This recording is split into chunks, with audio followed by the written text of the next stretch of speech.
Eu vou fazer esse vídeo sobre Guerra Fria, em especial para minha filha, que ficou de recuperação em História, e prometi a ela que iria fazer um vídeo.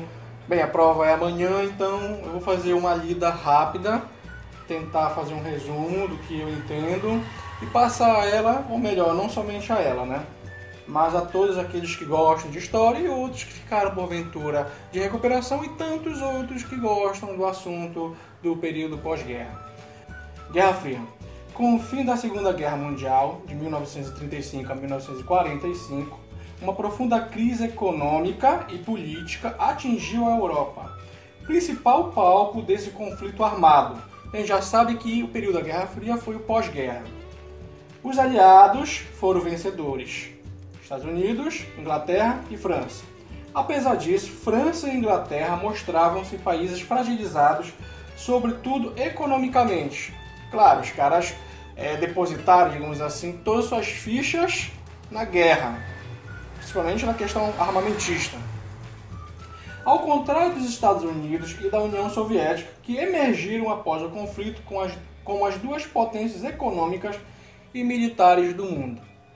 A gente sabe que nesse período do pós-guerra, acabou que os Estados Unidos fez empréstimos e acabou se beneficiando por esses empréstimos e influência na Europa. Sobretudo nos países que ficaram arrasados. Ao término da Segunda Guerra Mundial, em 1945, os países europeus estavam devastados pela guerra. Grande parte de suas cidades foram destruídas pelos bombardeios dos nazistas ou dos aliados. A gente sabe que Bélgica, Áustria, Polônia, entre outros países ali da Europa estavam realmente acabados, né?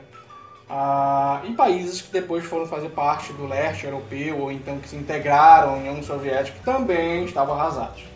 Os campos arrasados impediam a produção de bens agrícolas e todos passavam por uma séria crise econômica.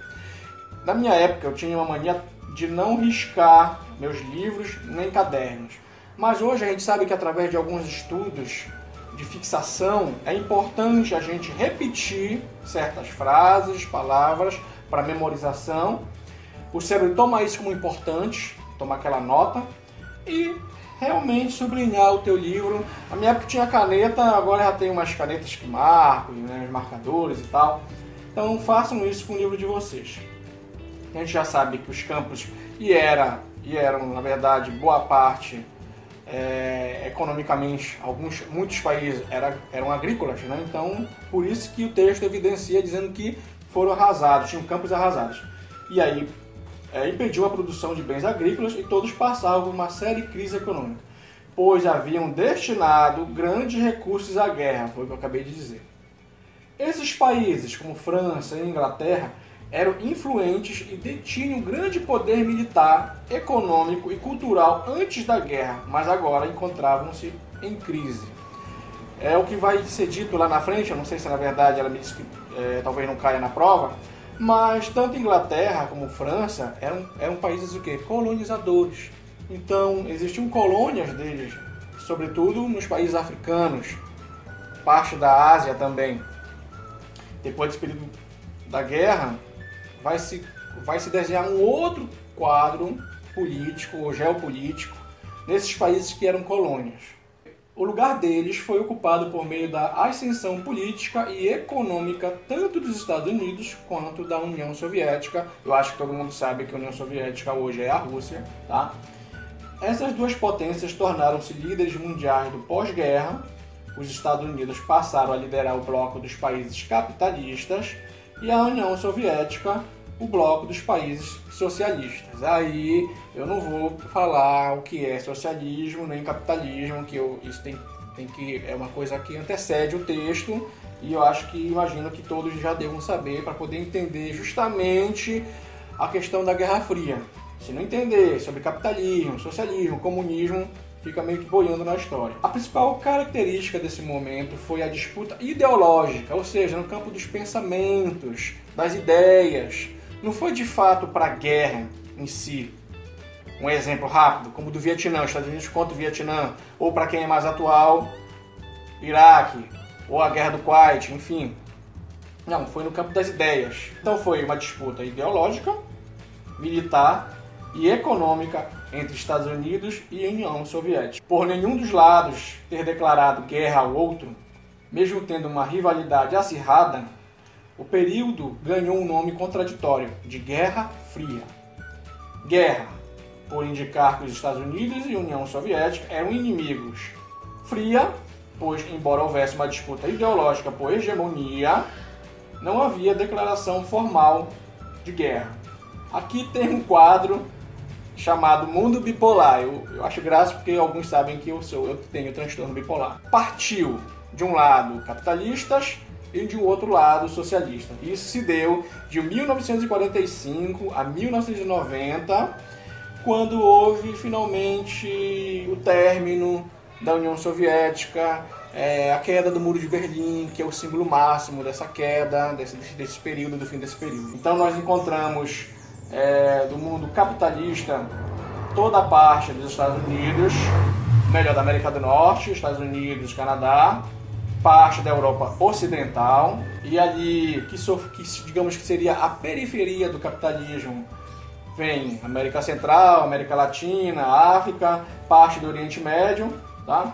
E do outro lado, o mundo socialista, a União Soviética e as áreas que chamam satelizadas, que vem de satélites que estão ao redor da União Soviética pelo socialismo, que seria a Europa Ocidental e a China. E parte, eu estou vendo aqui embaixo, de alguns países na África, ali próximo de Madagascar. As tensões geradas no pós-guerra entre Estados Unidos e União Soviética, antes aliados, não diminuíram, ao contrário, aumentaram.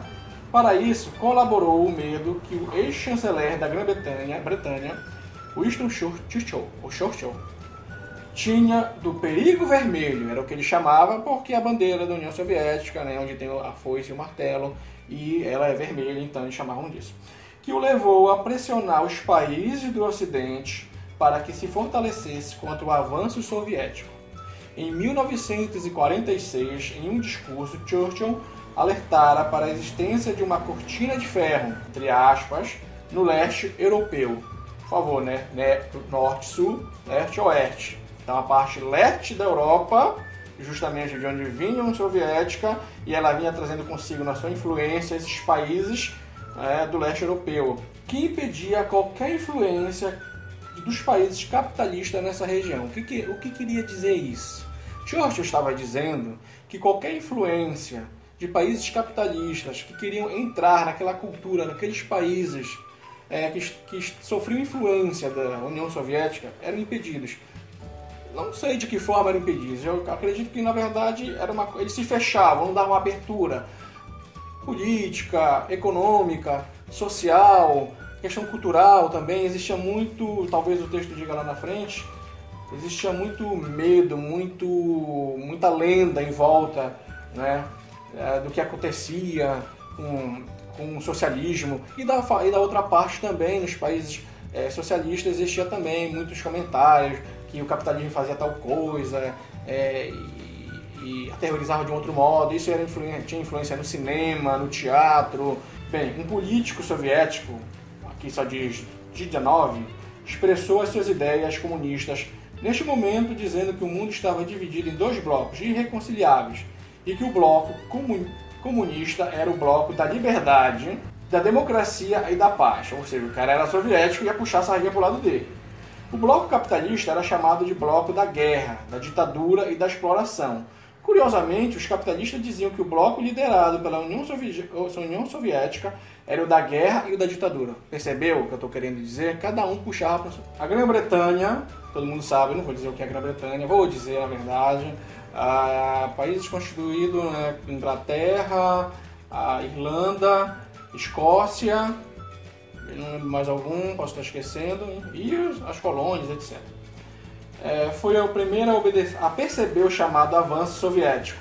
Ainda que não tivesse meios para detê-lo, estava quebrada, para isso entraram em ação os Estados Unidos. O então presidente Harry Truman fez um veemente discurso no Congresso dos Estados Unidos em 12 de março de 1947. Eu estou lendo data e tal, porque está no texto, é a primeira vez que eu estou lendo, tá? Pregando abertamente a necessidade de seu país e todo o Ocidente lutarem contra o socialismo, representado pelo governo de Moscou. Nascia assim a doutrina Truman. Esse fato marcou o reconhecimento público da discordância entre os dois países e sedimentou um novo momento na história, a chamada Guerra Fria. Entre os esforços para barrar o avanço do socialismo, em 1947, foi criado o Plano Marshall. Esse é um detalhe que pode frisar aí, Plano Marshall, ou Marshall. George Marshall era o chefe do Estado-Maior do Exército dos Estados Unidos e organizou um plano de ajuda econômica para a reconstrução da Europa Ocidental. Olha a cabeça do cara. Por meio desse plano foram investidos cerca de 13 bilhões de dólares na Europa. Nenhum país do bloco socialista aceitou essa ajuda. Qual era a primeira intenção do plano Marshall? O Marshall: emprestar, injetar dinheiro, capital nesses países que estão quebrados, né, da Europa, sobretudo os capitalistas, a juros, claro. Então esse dinheiro ia voltar depois para os Estados Unidos.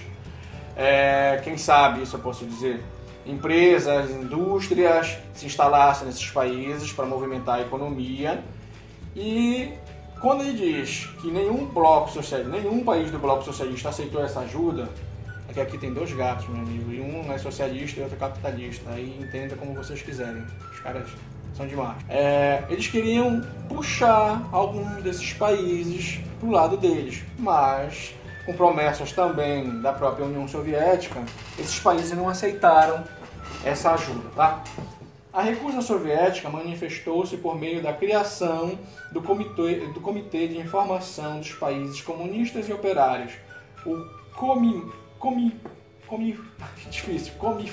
acho que é isso.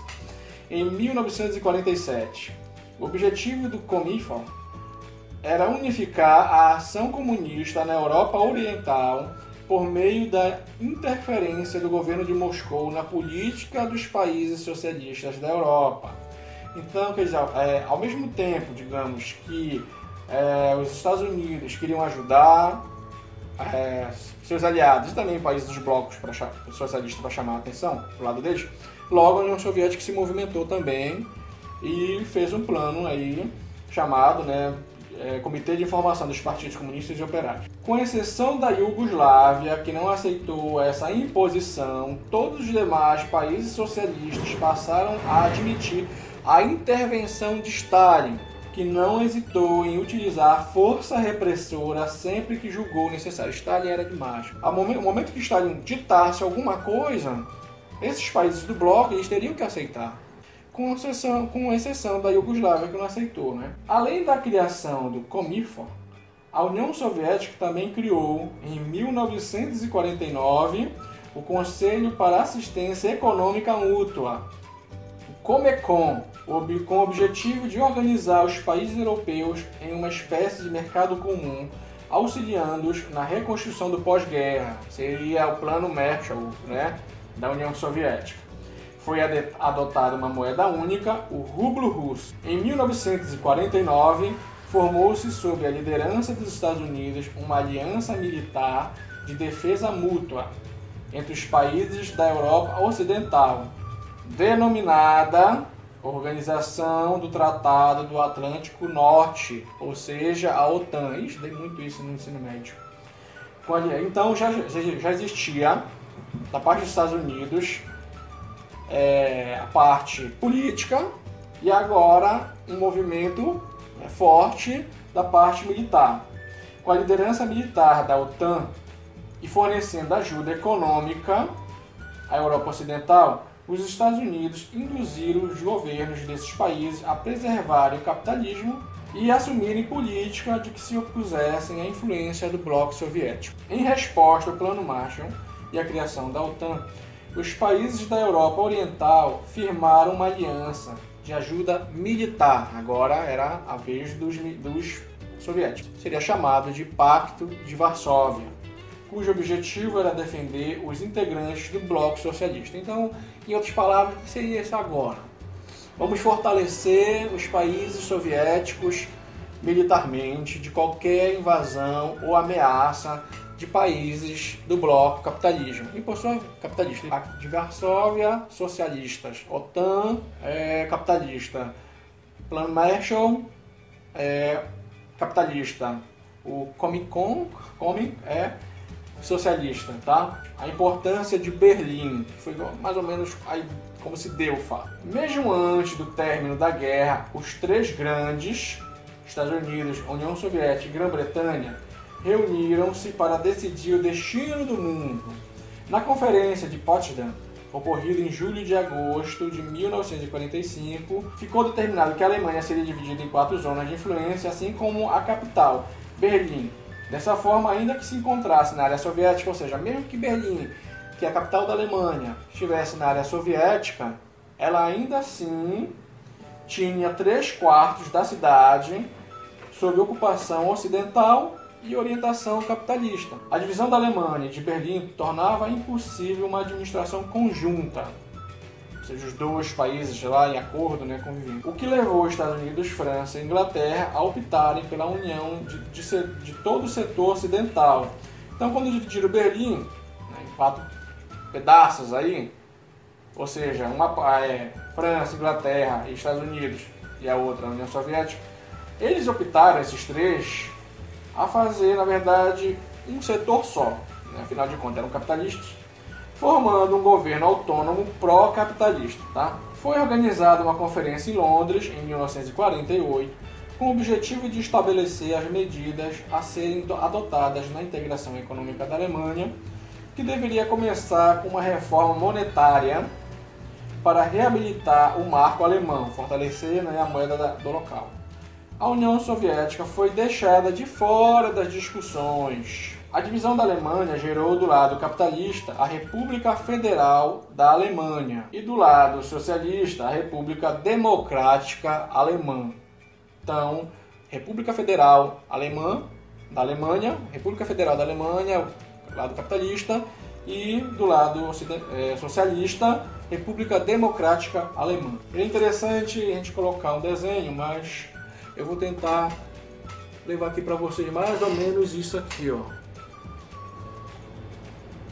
A divisão, como é que se deu, tá? Pode estar sem foco, mas enfim. Só procurar aí no Google que vocês encontram, tá? Aqui diz, desculpa, na década de 1940 e 50, o senador Joseph McCarthy intensificou a caça aos comunistas nos Estados Unidos com o chamado macartismo. Eu não sei se é interessante falar, mas eles acusavam as pessoas de serem socialistas, comunistas, e nessa história aí se prenderam artistas, militares, houve até no próprio cinema, na entrega do Oscar, aí já houve menção sobre isso, espiões, etc. Cientistas dizem que ele exagerou nessa conduta anticomunista ao ponto de causar indignação até a própria população dos Estados Unidos, uma vez que sua atuação era marcada pelo desrespeito aos direitos civis. Por exemplo, o jornalista Edward Murrow agiu publicamente para invalidar McCarthy, conseguindo isolá-lo. McCarthy morreu em 1957, totalmente desacreditado. Na verdade, se implantou uma coisa do terror, do pânico, tanto nos Estados Unidos como nos países europeus capitalistas e até mesmo na América Latina, por isso que mais tarde a gente vai falar aí do golpe de 64 e não vou falar mais, o cadernão aqui fala da influência dos Estados Unidos e de toda essa questão aí de Guerra Fria nos países da América Latina, por isso que se deu as ditaduras, que era, na verdade, sobre influência dos Estados Unidos, houve as ditaduras que era para frear qualquer tipo de atitude ou de países a serem comunistas aqui na América Latina. A gente sabe que o único que foi comunista aqui foi Cuba, né? Desculpa se eu falar muito rápido, é um costume meu. A Alemanha tornava-se naquele momento o principal foco da Guerra Fria. Os Estados Unidos decidiram também mostrar sua força. Desde o início do bloqueio de Berlim, os americanos organizaram uma permanente ponte aérea, entre aspas, ponte aérea. Dos aeroportos da área alemã controlada pelos ocidentais, aviões levavam sem cessar alimentos, remédios e roupas para os berlinenses. Durante o ano, quase 2,5 milhões de toneladas de recursos foram transportados para Berlim Ocidental. O presidente Truman ainda fez saber aos soviéticos que, se qualquer avião americano fosse derrubado ao abastecer Berlim, ele não hesitaria em começar uma guerra aberta. Os aviões norte-americanos não foram derrubados. A cidade continuava a ser abastecida regularmente pelos aviões ocidentais. Depois de um ano de bloqueio, Stalin reconheceu a sua derrota, suspendendo o cerco a Berlim Ocidental. Hoje existe muita discussão sobre o motivo do recuo de Stalin, porque ele retrocedeu no seu objetivo. É possível você atribuir esse fato a 2 elementos principais. A União Soviética foi devastada pelos nazistas apenas alguns anos antes da crise de Berlim. Assim, envolvido ainda com a reconstrução do país, Stalin não poderia nem considerar a hipótese de uma nova guerra ainda mais destruidora. Em segundo lugar, e mais importante, os soviéticos não tinham dominado inteiramente a tecnologia atômica. A União Soviética não poderia revidar um ataque nuclear americano. Com isso, Stalin foi obrigado a retroceder, demonstrando que blefava ao dizer que não aceitaria a existência de Berlim Ocidental. Mesmo após a morte de Stalin e de muitas transformações no bloco soviético, Berlim continuou apresentando um problema. Muitos habitantes do lado oriental fugiram para o ocidente. Para impedir que isso continuasse, em 1961, os soviéticos deram um passo adiante na questão berlinense. Construíram um muro que separava o lado ocidental do oriental. Esse muro seria o símbolo mais visível da Guerra Fria, vitrine concreta da divisão de 2 mundos. Então, assim, não foi a história, a gente pensa assim, que de uma hora para outra, no outro dia já aconteceu. Se dá meses, décadas, séculos e até milênios. Então, assim, eu já assisti um vídeo, eu acho que ainda tem esse DVD, da construção do muro. Primeiro foi cerca, eles foram minando também a área, fosso, policiamento, torres de vigilância e, por fim, como não deram mais conta, o muro. A União Soviética, de qualquer forma, ainda estava quebrada, vivia na pobreza. Como é que ele ia sustentar também, vamos dizer assim, ela era muito mais garganta, né? Ela era muito mais de falar que tinha isso, que tinha aquilo, mas de fato passava por muita dificuldade.